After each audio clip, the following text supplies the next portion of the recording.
George मोडलेस्की के अनुसार विदेश नीति एक राज्य की गतिविधियों का सुव्यवस्थित और विकासशील रूप है, जिसके द्वारा एक राज्य अन्य राज्यों के व्यवहार को अपने अनुकूल बनाने अथवा यदि ऐसा न हो पाए तो अंतर्राष्ट्रीय वातावरण के अनुसार बदलने का प्रयास करता है। जी नमस्कार दोस्तों, हाल के दिनों की श्रीलंका में हुई घटनाओं को लेकर जिस प्रकार से भारत ने श्रीलंका के आर्थिक संकट में श्रीलंका की मदद की, लेकिन वहीं भारत और अमेरिका की आपत्ति के बावजूद श्रीलंका के द्वारा चीन के जासूसी जहाज को हम्बनटोटा बंदरगाह पर डॉक करने की अनुमति देना और भारत विरोधी चीन के साथ होना, इसको लेकर पूरे देश में चर्चा का विषय बना हुआ है। दोस्तों, आज हम बात करने वाले हैं कि आखिर इतनी मदद के बावजूद भारत की आपत्तियों को दरकिनार कर श्रीलंका का चीन के पीछे जाने की क्या है वजह। आप सभी को इसे समझने के लिए भारत और चीन की विदेश नीति को समझना होगा। किसी देश की विदेश नीति उसके घरेलू एवं बाहरी दोनों प्रकार के कारकों के समाविष्ट रूप की प्रतिक्रिया होती है। वैदेशिक परिमंडल में विदेश नीति का 3 स्तरों पर सुगमीकरण किया जाता है: विश्वव्यापी, क्षेत्रीय एवं द्विपक्षीय। किसी देश की विदेश नीति को रिक्त या निर्वात स्थिति में सूत्रित एवं कार्यान्वित नहीं किया जाता, बल्कि यह कुछ ऐसे मूल रूप के कारकों का वास्तविक परिणाम होती है, जैसे उस क्षेत्र की भू राजनीतिक यथार्थताएं जहां वह देश स्थित है, सुरक्षा के लिए उसका संघर्ष, उसकी घरेलू किस्म की आवश्यकताएं एवं आर्थिक विकास हेतु उसके द्वारा किए जाने वाले प्रयास एवं सिद्धांतों के प्रति उसका समर्पण। इसको हम सरल भाषा में समझने का प्रयास करते हैं कि किसी भी देश की विदेश नीति, जिसे विदेशी संबंधों की नीति भी कहा जाता है, अपनी राष्ट्रीय हितों की रक्षा करने के लिए और अंतर्राष्ट्रीय संबंधों के वातावरण में अपने लक्ष्यों को प्राप्त करने के लिए राज्य द्वारा चुनी गई स्वहितकारी रणनीतियों का समूह होती है। विदेश नीति किसी राष्ट्र द्वारा अपने देश के हितों की पूर्ति के लिए बनाए गए सिद्धांत को कहते हैं। इसी प्रकार चीन और भारत की विदेश नीति भी कुछ ऐसे मूल सिद्धांतों द्वारा नियंत्रित की जाती है। भारत की विदेश नीति की सिद्धांत की मुख्य विशेषता है कि किसी भी देश की प्रभुसत्ता व प्रादेशिक अखंडता का सम्मान किया जाए एवं एक दूसरे पर आक्रमण न किया जाए, एक दूसरे के आंतरिक मामलों में हस्तक्षेप न किया जाए और समानता व आपसी लाभ के आधार पर शांतिपूर्ण सह अस्तित्व को बरकरार रखा जाए। चीन भी इन सिद्धांतों की बात तो करता है, लेकिन उसका रवैया हमेशा द्वयम दर्जे का रहा है। राजनीतिक वैज्ञानिक दिमित्री स्लापेंटोव का तर्क है कि शी जिनपिंग और उनका शीर्ष नेतृत्व तेजी से बढ़ती आर्थिक शक्ति के आधार पर वैश्विक प्रभुत्व के लिए योजनाएं विकसित कर रहे हैं। यह विदित है कि भारत और चीन दोनों ने लगभग एक साथ साम्राज्यवादी शासन से मुक्ति पाई। भारत ने जहां सच्चे अर्थों में लोकतंत्र के मूल्यों को खुद में समाहित किया, तो वहीं चीन ने छद्म लोकतंत्र को अपनाया। इतिहास को उठाकर देखें तो भारत और चीन के बीच सदियों पुराना सांस्कृतिक एवं राजनयिक संबंध रहा है। आजादी के पश्चात भी जवाहरलाल नेहरू ने चीन के साथ उसी प्रगाढ़ता के साथ संबंध कायम करने के लिए तहे दिल से प्रयास किया और भारत चीन संबंध को हिंदी चीनी भाई भाई जैसे नारों से संबोधित किया। लेकिन चीन भारत से दोस्ती कर सिर्फ अपना स्वार्थ सिद्ध करने में जुट गया। यहाँ तक कि उस समय के प्रधानमंत्री जवाहरलाल नेहरू के द्वारा संयुक्त राष्ट्र सुरक्षा परिषद की अस्थायी सदस्यता का प्रस्ताव ठुकराकर चीन को संयुक्त राष्ट्र सुरक्षा परिषद का सदस्य बनाने में अपनी महत्वपूर्ण भूमिका निभाई, किंतु उसने अपनी विस्तारवादी नीति को व्यापक आयाम देते हुए 1962 में भारत पर ही आक्रमण कर दिया। ऐसा कहा जाता है कि जवाहरलाल नेहरू उस सदमे को बर्दाश्त नहीं कर पाए जो उनकी मृत्यु का कारण बना। उसके बाद चीन और भारत के रिश्तों में कई उतार चढ़ाव आए, लेकिन चीन की विस्तारवादी नीतियों की वजह से दोनों देशों के संबंध आज तक सामान्य नहीं हो पाए हैं। आज स्थिति यह है कि चीन वैश्विक रूप से अपने प्रभुत्व को स्थापित करने के लिए जी तोड़ प्रयास कर रहा है। ऐसे में भारत को भी एक सतर्क कूटनीति अपनाकर अपने हितों की रक्षा करने की कोशिश करनी चाहिए। शुरू से चीन की यह कोशिश रही कि भारत के जो भी पड़ोसी देश हैं, जो कि भारत के बॉर्डर को साझा करते हैं, उसे किसी तरह से अपने साथ में मिलाया जाए। चीन ने अपनी विदेश नीति के तहत वन बेल्ट वन रोड परियोजना की शुरुआत वर्ष 2013 में की थी, जिसका प्रमुख उद्देश्य चीन द्वारा वैश्विक स्तर पर अपना भू राजनीतिक प्रभुत्व कायम करना है। इसके तहत उसने कई देशों को अपने कर्ज के जाल में फंसा रखा। अब आइए जानते हैं कि क्या है वन बेल्ट वन रोड परियोजना। वन बेल्ट वन रोड परियोजना के माध्यम से चीन प्राचीन सिल्क मार्ग को पुनः विकसित कर रहा है। इस महत्वपूर्ण परियोजना के जरिए चीन सड़कों, रेल, बंदरगाह, पाइपलाइनों और अन्य बुनियादी सुविधाओं के माध्यम से एशिया से लेकर यूरोप और फिर अफ्रीका तक स्थलीय व समुद्री मार्ग को तैयार कर रहा है, जिसके तहत चीन दुनिया भर के कई देशों में आधारभूत ढांचा के विकास पर काम कर रहा है और उसने भारी निवेश कर रखा है। यह 3 खरब अमेरिकी डॉलर से ज्यादा की लागत वाली परियोजना है। इस परियोजना के साथ कई देश हैं, लेकिन ज्यादातर पैसे चीन समर्थित विकास बैंक और वहां के सरकारी बैंकों से आते हैं। इन कर्जों के नियम और शर्तों को लेकर कोई स्पष्टता नहीं है।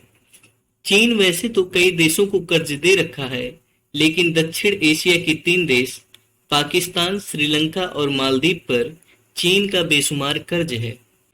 इस नीति का असर श्रीलंका पर भी साफ देखने को मिलता है।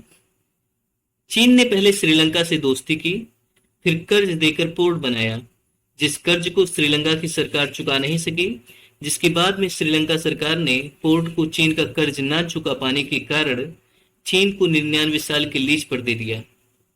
वहीं बांग्लादेश भी चीन के इस परियोजना का हिस्सा है। बांग्लादेश पर भी चीन का 4 अरब डॉलर का कर्ज है।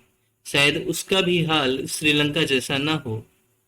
वैसे बांग्लादेश और नेपाल इस परियोजना को लेकर अब उतने उत्सुक नहीं हैं जितना कि पहले थे।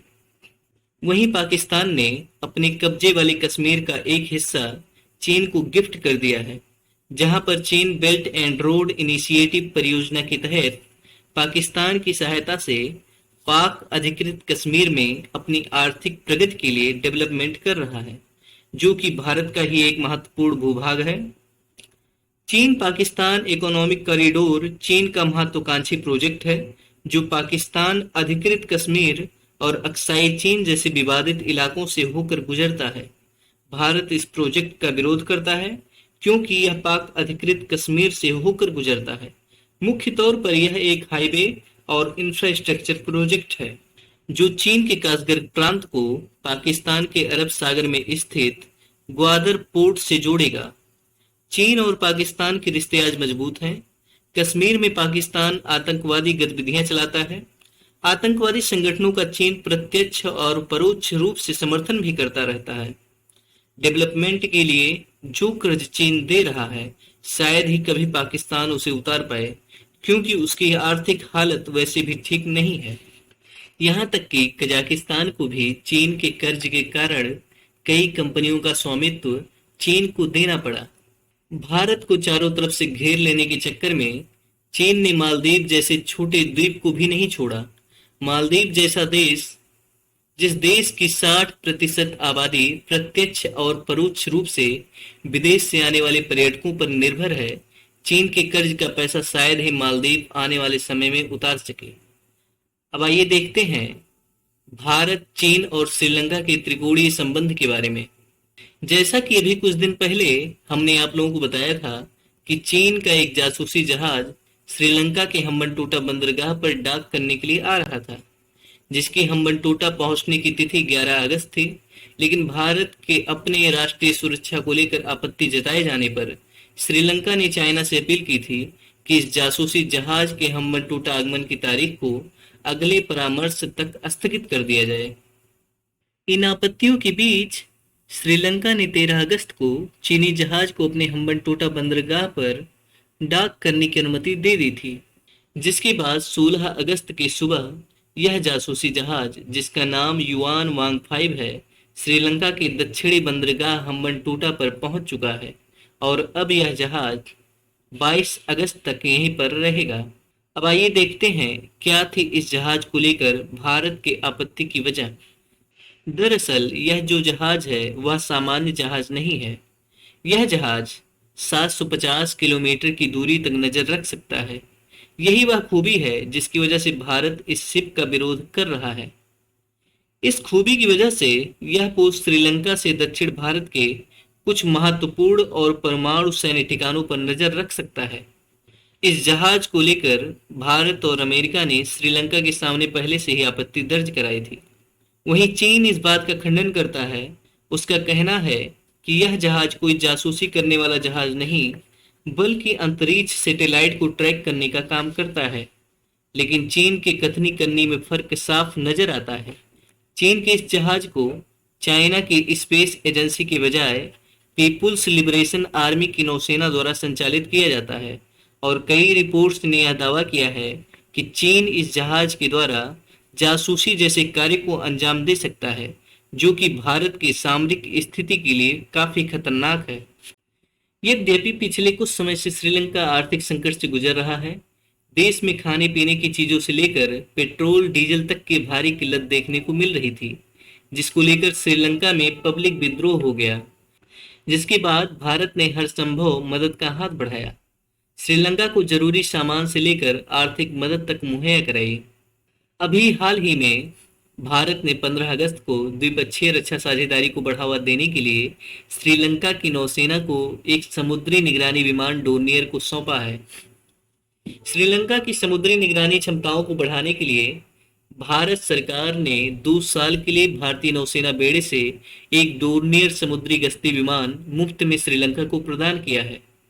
जैसा कि भारत और श्रीलंका के बीच 9 जनवरी 2018 को नई दिल्ली में हुई बातचीत के दौरान 2 डोर्नियर विमान श्रीलंका को दिए जाने पर सहमति हुई थी, जिसका निर्माण कार्य हिंदुस्तान एरोनॉटिक्स लिमिटेड के द्वारा किया जा रहा है।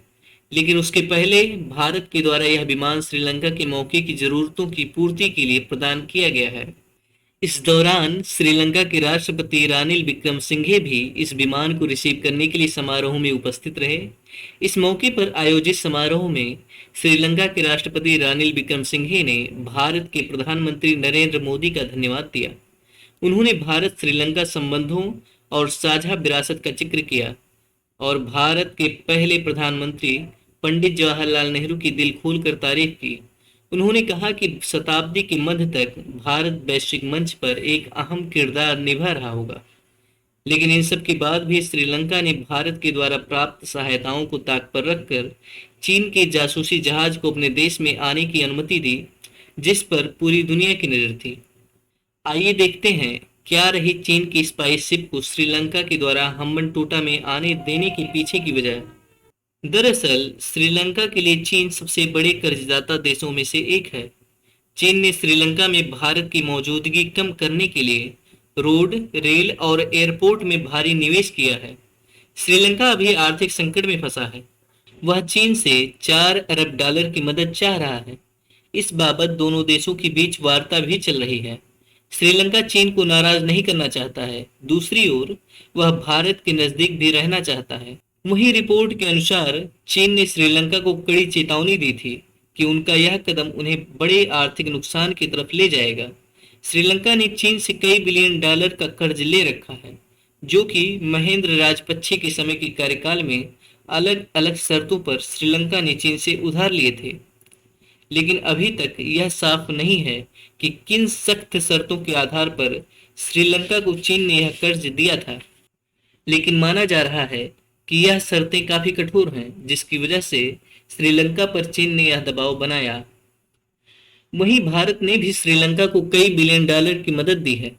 बावजूद इसके श्रीलंका ने चीन के जहाज को अपने देश में आने की अनुमति दी। यानी साफ है कि भारत की तुलना में चीन का दबाव श्रीलंका पर ज्यादा काम आया। इस पूरे घटनाक्रम से इस बात की आशंका भी उभर कर सामने आई है कि अगर भविष्य में भारत और चीन के बीच युद्ध की स्थिति पैदा होती है, तो चीन के दबाव में श्रीलंका अपने हम्बनटोटा बंदरगाह को भारत के खिलाफ इस्तेमाल करने की अनुमति तो नहीं दे देगा। अब आइए देखते हैं कि भारत को श्रीलंका के साथ संबंधों को और प्रगाढ़ करने के लिए क्या करना चाहिए। भारत द्वारा राजनीतिक स्तर पर बातचीत के माध्यम से मौजूदा संबंधों को श्रीलंका के साथ रणनीतिक स्तर तक बढ़ाना, विदेशी निवेश व निर्यात से आय को बढ़ावा देना, सामरिक सहयोग, रक्षा और हिंद महासागर सुरक्षा के क्षेत्र में दोनों देशों के सहयोग का विस्तार एवं संस्कृति, शिक्षा, विज्ञान और प्रौद्योगिकी के क्षेत्र में दोनों देशों के आपसी सहयोग को बढ़ाना, जिससे श्रीलंका का झुकाव चीन के साथ कम हो सके। आज के सेशन में बस इतना ही। मिलते हैं अगले सेशन में कुछ नई जानकारी के साथ। तब तक के लिए नमस्कार।